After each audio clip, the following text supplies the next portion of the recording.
हाँ साथियों, नमस्कार। पिछले माह के हिंदी के प्रशिक्षण में आप लोगों को अलंकार बताए गए थे। इस माह आपको मैं हिंदी विराम चिन्ह के बारे में बताऊंगा।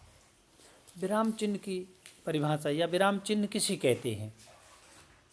भिन्न भिन्न प्रकार के भावों और विचारों को स्पष्ट करने के लिए जिन चिन्हों का प्रयोग वाक्य के बीच या अंत में किया जाता है उन्हें विराम चिन्ह कहते हैं। विराम का अर्थ होता है क्या? रुकना या ठहरना। अर्थात सरल शब्दों में हम कह सकते हैं अपने भावों का अर्थ स्पष्ट करने के लिए या एक विचार और उसके प्रसंगों को प्रकट करने के लिए हम रुकते हैं। इसी को विराम कहते हैं। इन्हीं विरामों को प्रकट करने के लिए हम जिन चिन्हों का प्रयोग करते हैं उन्हें विराम चिन्ह कहते हैं।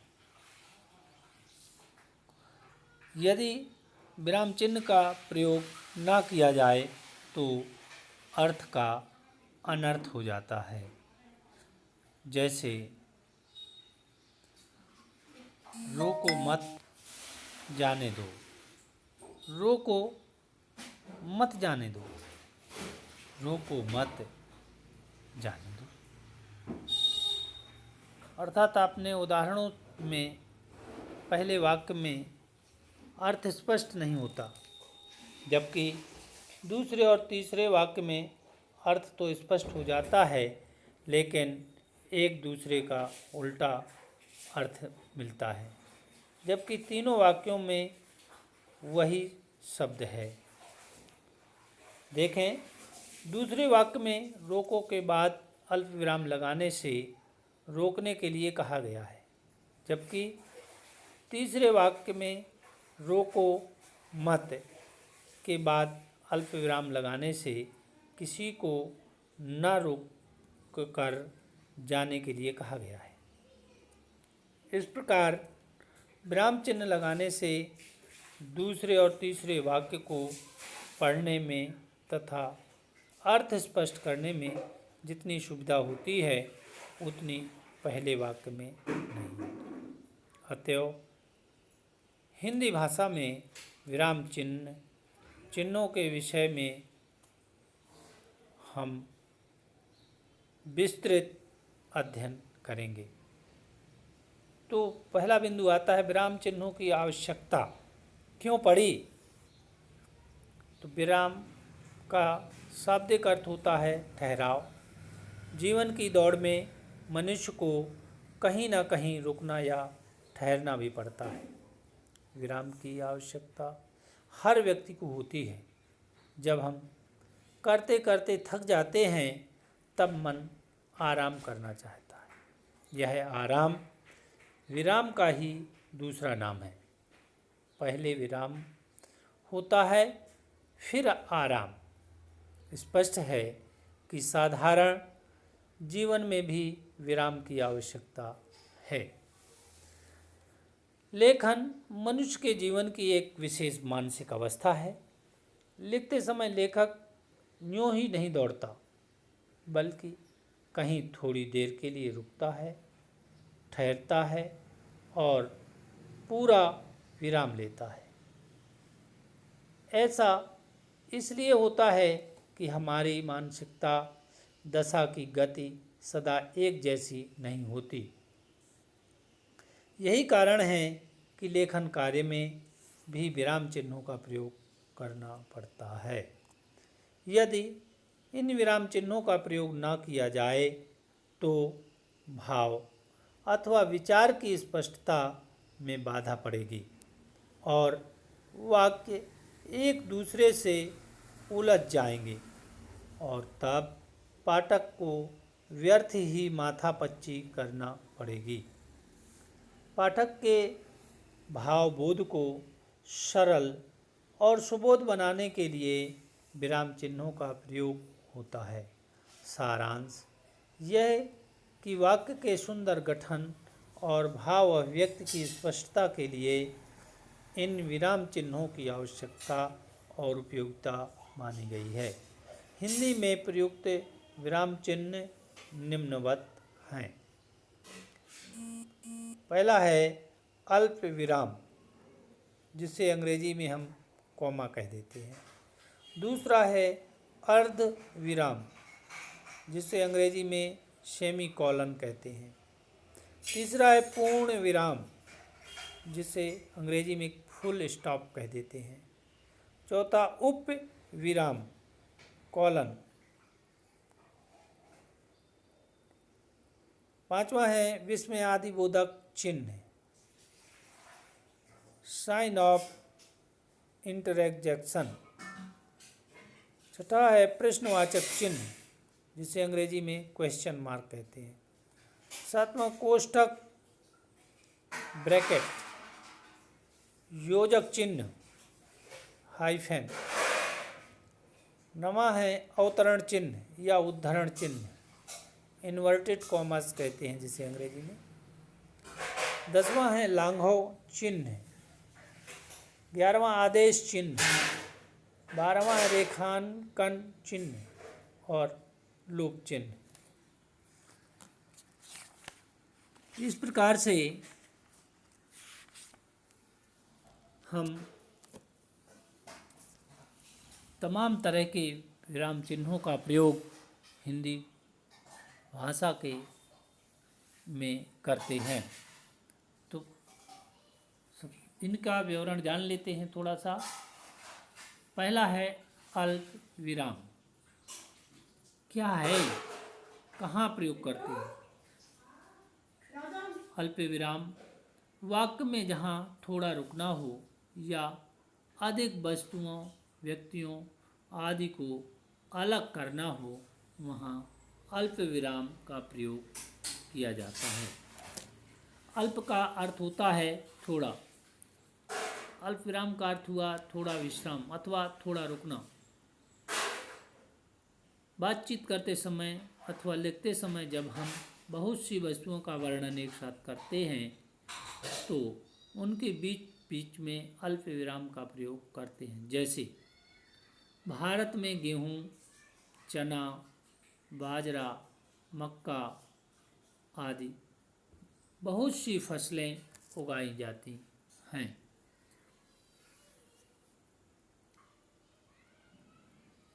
इसके कुछ मुख्य नियम इस प्रकार हैं। नंबर 1, वाक्य में जब दो से अधिक समान पदों और वाक्यों में संयोजक अव्यय और आए, वहाँ अल्प विराम का प्रयोग होता है। जैसे पदों में राम, लक्ष्मण, भरत और शत्रुघ्न राजमहल में पधारे। वाक्यों में वह जो रोज आता है, काम करता है और चला जाता है। दूसरा नियम है, जहाँ शब्दों को 2 या 3 बार दोहराया जाए, वहाँ अल्पविराम का प्रयोग होता है। जैसे वह दूर से, बहुत दूर से आ रहा है। सुनो सुनो, वह क्या कह रही है? नहीं नहीं, ऐसा कभी नहीं हो सकता आदि। इसका तीसरा नियम है, जहाँ किसी व्यक्ति को संबोधित किया जाए, वहाँ अल्प विराम का प्रयोग होता है। जैसे भाइयों, समय आ गया है, सावधान हो जाओ।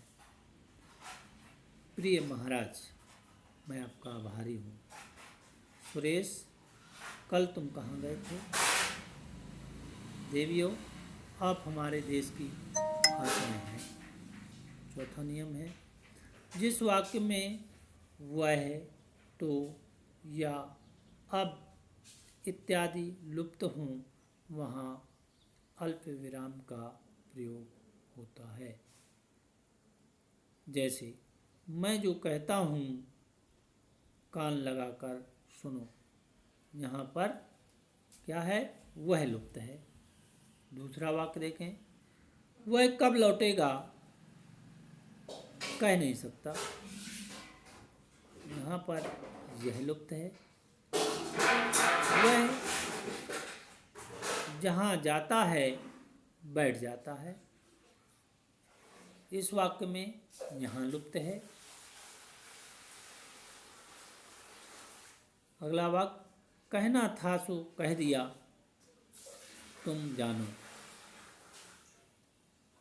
यहाँ इस वाक्य में अब लुप्त है। यदि वाक्य में प्रयुक्त किसी व्यक्ति या वस्तु की विशिष्टता किसी संबंधवाचक सर्वनाम के माध्यम से बतानी हो तो वहाँ अल्प विराम का प्रयोग निम्न रीति से किया जाता है। मेरा भाई जो एक इंजीनियर है इंग्लैंड गया है।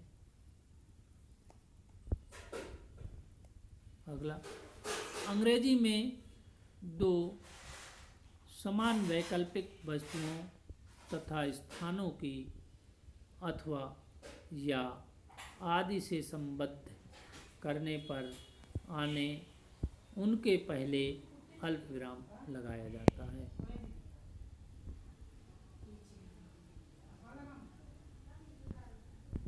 इस प्रकार से ये हम अल्प विराम का प्रयोग कर सकते हैं। इसमें दूसरा आता है अर्ध विराम, जहाँ अल्प विराम से कुछ अधिक ठहरते हैं तथा पूर्ण विराम से कम ठहरते हैं, वहाँ अर्ध विराम चिन्ह लगाया जाता है।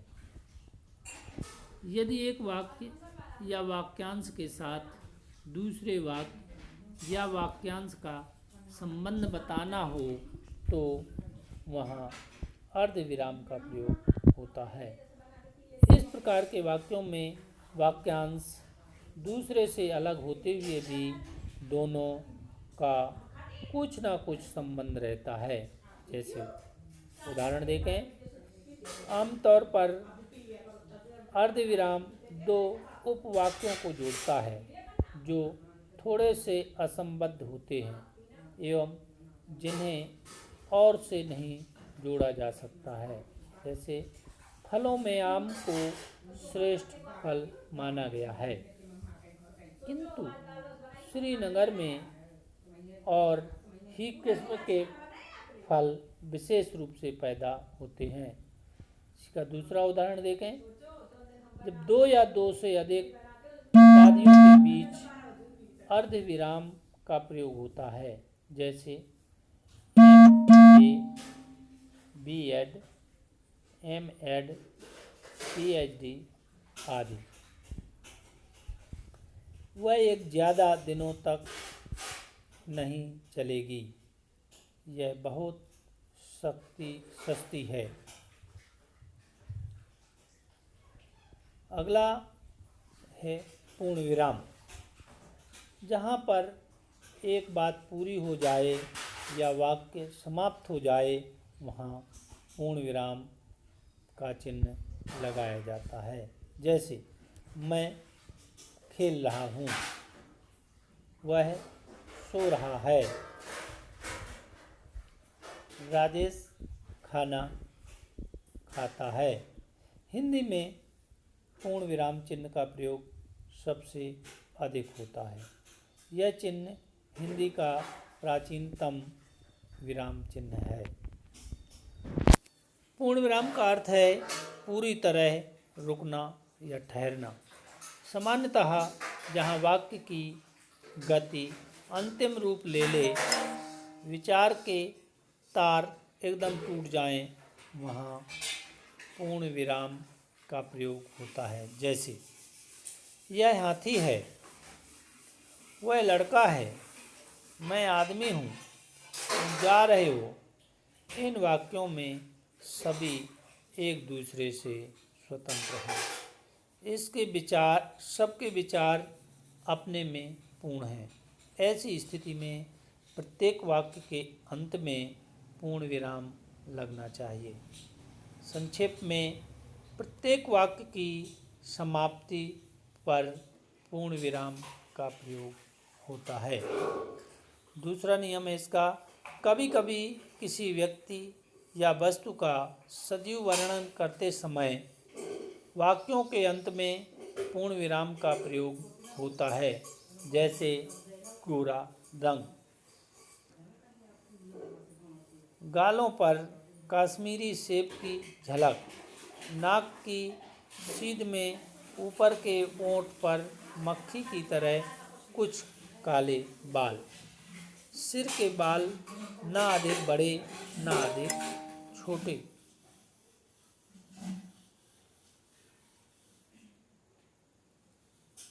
तीसरा नियम है, इस चिन्ह का प्रयोग प्रश्नवाचक और विस्मयादि बोधक वाक्यों को छोड़कर अन्य सभी प्रकार के वाक्यों के अंत में किया जाता है। जैसे राम स्कूल से आ रहा है, वह उसकी सौंदर्यता पर मुग्ध हो गया, वह छत से गिर गया। दोहा, श्लोक, चौपाई आदि की पहली पंक्ति के अंत में एक पूर्ण विराम तथा दूसरी पंक्ति के अंत में 2 पूर्ण विराम लगाने की प्रथा है। जैसे रहीमन पानी राखिए, बिन पानी सब सून, और पानी गए न उबरे, मोती मानुष चून। पूर्ण विराम का दुष्प्रयोग कैसे होता है? पूर्ण विराम के प्रयोग में सावधानी न रखने के कारण निम्नलिखित उदाहरण में अल्प विराम लगाया गया है। आप मुझे नहीं जानते, महीने में 2 ही दिन व्यस्त रहा हूँ। यहाँ जानते के बाद अल्प विराम के स्थान पर पूर्ण विराम का चिन्ह लगाना चाहिए, क्योंकि यहाँ वाक्य पूरा हो गया है। दूसरा वाक्य पहले से बिल्कुल स्वतंत्र है। चौथे नंबर का विराम चिन्ह है उपविराम।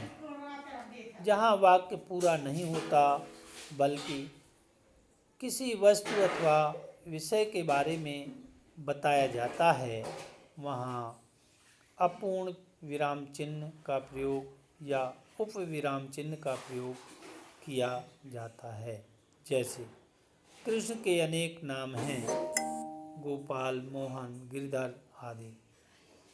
अगला विराम चिन्ह है विस्मयादि बोधक चिन्ह। इसका प्रयोग हर्ष, विस्मय, विवाद, घृणा, आश्चर्य, करुणा, भय आदि का बोध कराने के लिए इस चिन्ह का प्रयोग किया जाता है। जैसे वाह, आप यहाँ कैसे पधारे, हाय बेचारा व्यर्थ में मारा गया। आह्लाद सूचक शब्दों, पदों और वाक्यों के अंत में इसका प्रयोग होता है। जैसे वाह, तुम्हारे क्या कहने। अपने से बड़े को सादर संबोधित करने में इस चिन्ह का प्रयोग होता है। जैसे हे राम, तुम मेरा दुख दूर करो, हे ईश्वर सबका कल्याण करो। जहाँ अपने से छोटों के प्रति शुभकामनाएं और सद्भावनाएं प्रकट की जाएं, जैसे भगवान तुम्हारा भला करे, उसका पुत्र चिरंजीवी हो, प्रिय किशोर।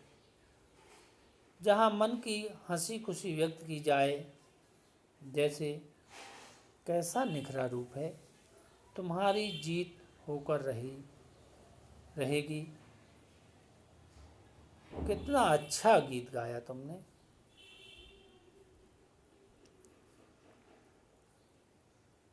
संबोधक सूचक शब्द के बाद मित्रों, अभी मैं जो कहने जा रहा हूँ, साथियों, आज देश के लिए कुछ करने का समय आ गया है।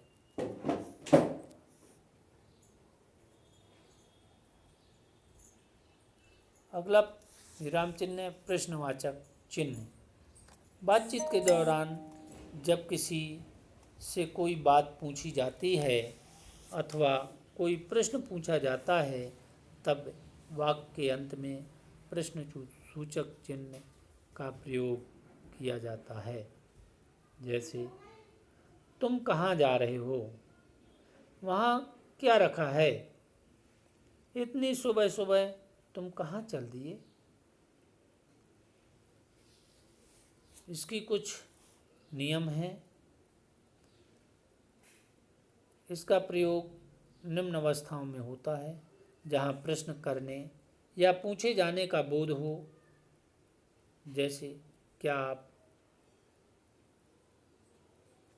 गया से आ रहे हैं। दूसरा, जहाँ स्थिति निश्चित ना हो, से आप शायद पटना रहने वाले हैं।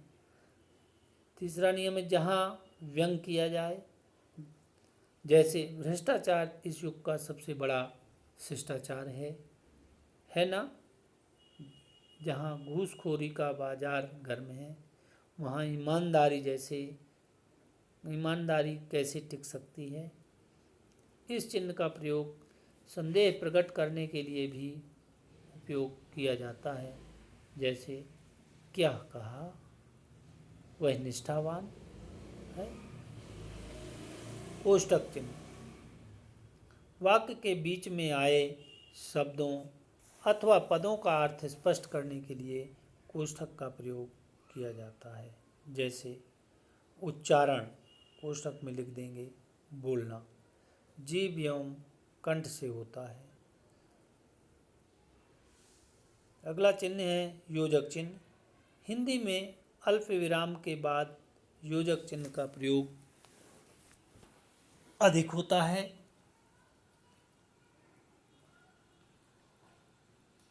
दो शब्दों में परस्पर संबंध स्पष्ट करने के लिए तथा उन्हें जोड़कर लिखने के लिए योजक चिन्ह का प्रयोग किया जाता है। इसे विभाजक चिन्ह भी कहते हैं। जैसे जीवन में सुख दुख तो चलता ही रहता है। दूसरा उदाहरण देखें, रात दिन परिश्रम करने पर ही सफलता मिलती है। भाषा विज्ञान की दृष्टि से हिंदी भाषा की प्रकृति विश्लेषणात्मक है, संस्कृत की तरह संश्लेषणात्मक नहीं। संस्कृत में योजक चिन्ह का प्रयोग नहीं होता है।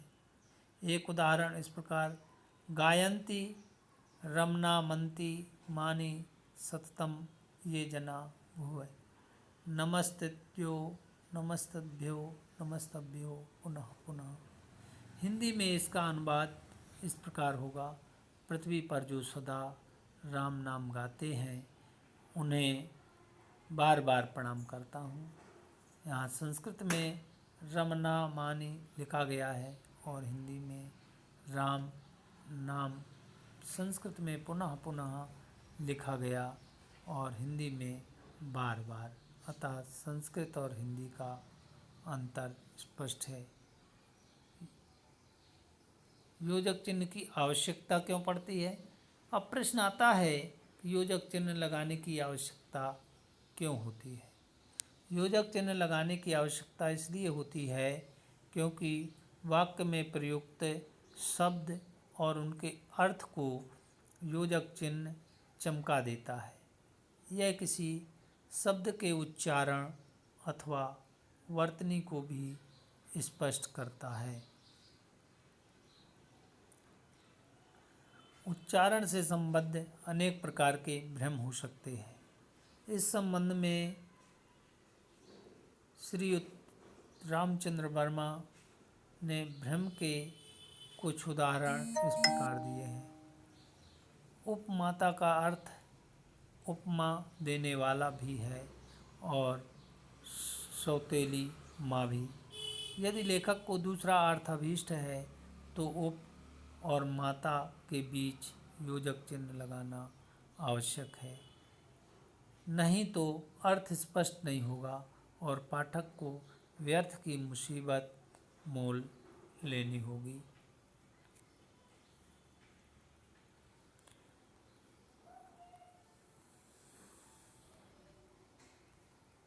आज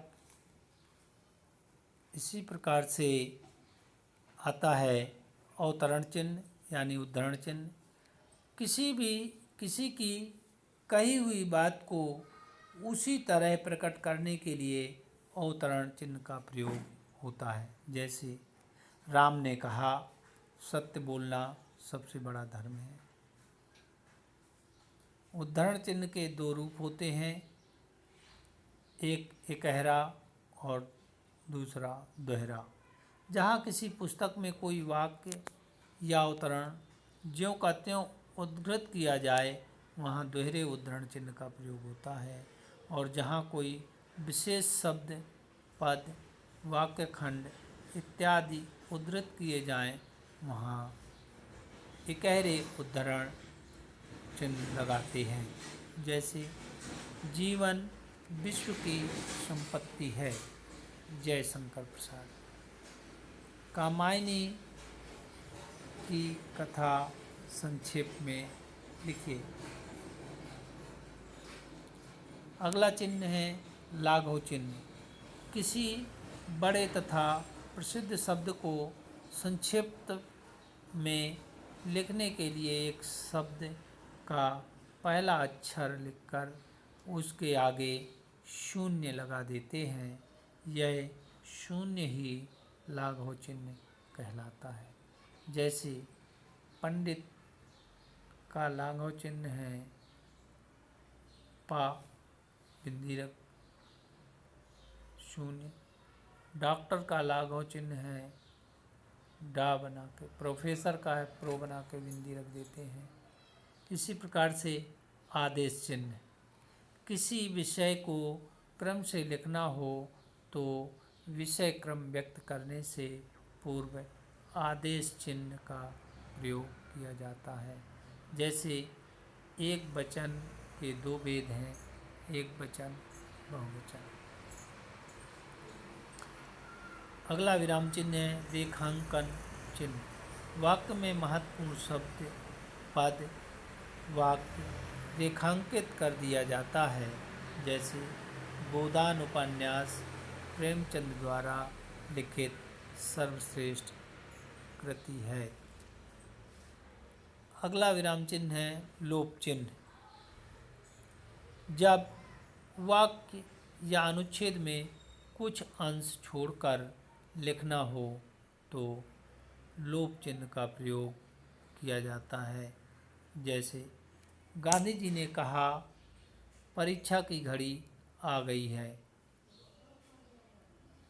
लोप चिन्ह का प्रयोग करते हैं, हम करेंगे या मरेंगे।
देखो जीरू बंद हो गया, ये देखो बंद हो गया।